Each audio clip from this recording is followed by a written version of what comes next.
When leveling the bed of your 3D printer, the instructions usually say to take a sheet of paper, maybe they've even given you a special sheet of paper, or a business card or a piece of cardboard, and to lay it flat on the bed, lower the head until it's just touching, and then adjust the nuts on your bed such that when you drag the piece of paper back and forth, you can just feel it catching on the head.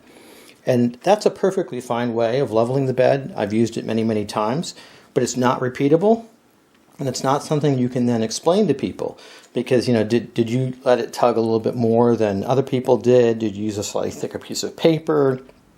Was there humidity? So an alternative is to use a thickness gauge. And a thickness gauge, in case these are stainless steel, got these at the hardware store, and they're precisely marked with different sizes of thickness. You can unscrew this and pull out an individual gauge. In this case, I pulled out 0.008, which is 0.008 of an inch. And what we're going to do is we're going to put this on the bed. And rather than feeling and kind of getting a sense for when it's touching, we're going to use a multimeter in continuity mode so the multimeter will beep whenever it touches.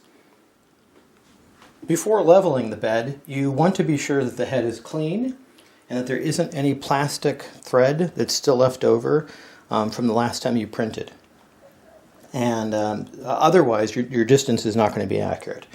And so what you first want to do is you first want to clean off any major chunks of plastic. You might want to unload your spool. And if there's anything hanging out or there's anything crusted on there or baked on there, what you do is take a new penny. It can't be the old penny, so any penny since I think it's 1988 or newer. And you can either cut it in half or you can sand it such that you expose the zinc inside the penny. And zinc is softer than the copper or brass used for the head of your printer. And so if you use that to sort of break off any plastic or any baked on parts, it won't scratch up the brass and it won't damage your print head. After you've gotten off the major chunks, you'll want to still clean it off with a little bit of acetone, and that'll make sure that you've got a good clean contact for testing continuity. If you've still got something on there, it's not going to make contact with the metal, and it's not going to make the multimeter beep.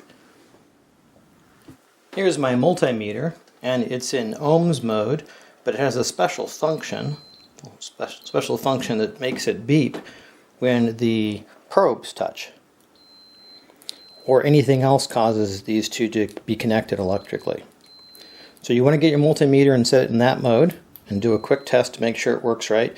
If you have a meter that takes too long to beep, it's not going to work particularly well, so you want to make sure it's fairly responsive.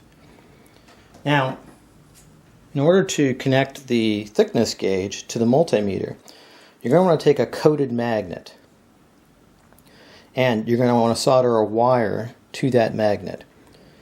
And then you'll hook the other end of the wire to the multimeter. What this allows you to do is to just quickly attach it to the thickness gauge, and it'll hang on there well.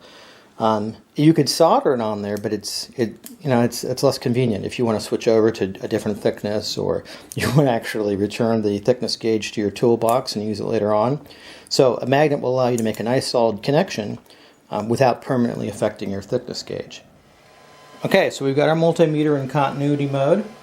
We have our thickness gauge with the magnet attached to it and a wire going back to the multimeter. The other end of the multimeter is connected to an alligator clip which goes up to the printer's head here. And so the first thing you want to do is just test whether or not you've got your setup right. And that all you do is take the thickness gauge and you touch it against the head of the print head. And if it beeps, then you know that the setup works. So next you slide the thickness gauge underneath the print head, and it's beeping because it's already been leveled. So let's back it off a little bit. Notice it's not beeping anymore. And so now, just to level it, all the different positions, you just turn the nuts until it beeps, kind of continuously with your hand removed, because even touching the bed a little bit is enough to push it up and cause a false connectivity. I'm trying to find just the moment it stays on. There we go. And so now you can repeat that process, all the different positions of the bed, and know that you got it leveled to exactly that thickness.